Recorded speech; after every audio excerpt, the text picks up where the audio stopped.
वाराणसी में लगभग 7 लाख बुनकर हैं, लेकिन इन दिनों हथकरघा और पावरलूम की आवाज़ जो काशी की गलियों में सुनाई देती थी, उस पर विराम लग चुका है। फ्लैट रेट बिजली की मांग को लेकर बुनकरों ने मुर्री बंद का ऐलान किया है। इस संबंध में बुनकरों का कहना है कि वर्तमान प्रदेश सरकार बुनकरों को बिजली में कोई रियायत नहीं दे रही है, जो रियायत 2006 की प्रदेश सरकार ने हम लोगों को दी थी। पहले कोरोना वायरस और अब बिजली की रियायत खत्म होने से हमारा रोजगार पूरी तरह से ठप हो चुका है। बुनकरी का कारोबार जिस तरीके से मंदी की मार झेल रहा है, आने वाले समय में काशी की बिक्री पूरी तरह से खत्म हो जाएगी। सर, ऐसा है कि हम लोग का सरकार से डिमांड है, हम लोग बुनकरों के लिए उचित मूल्य का सरकार से प्रस्ताव रखा गया है और इसके लिए सरकार सुनने को बिल्कुल तैयार नहीं है।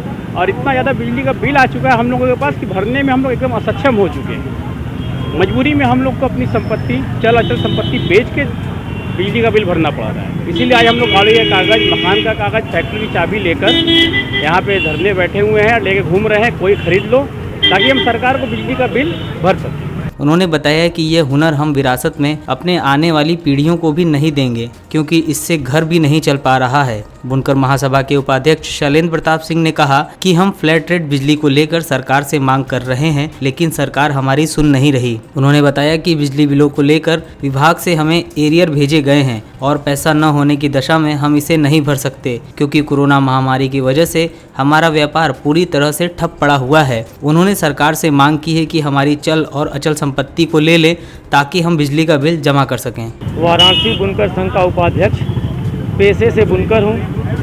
हमारे बुनकरी के पेशे पे इस कोरोना काल के बाद अचानक से एक बिजली की महंगाई की विपत्ति आ गई।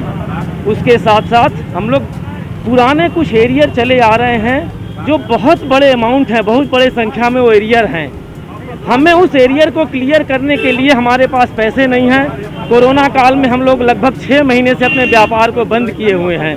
इस एरियर के पैसे को जमा करने के लिए हम लोग अपनी चल और अचल संपत्ति को सरकार के माध्यम से बेचने के लिए आए हुए हैं।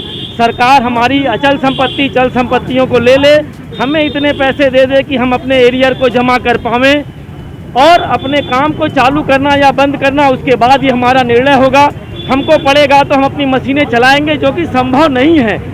इतनी महंगाई जिसमें 25% लगभग हमारा लागत बढ़ जाना, हम अपनी मशीनों को चला पाने में सक्षम नहीं होंगे। लेकिन ये ऋण जो हमारे ऊपर कर्ज है, उस कर्ज को भी लेके हम लोग सुखी नहीं रह सकते। इसलिए हम अपनी चल और अचल संपत्ति सरकार को सौंपने आए हैं। हमारी वो संपत्ति ले ले और हमारे एरियर को जीरो करवाने में हमारी मदद करे।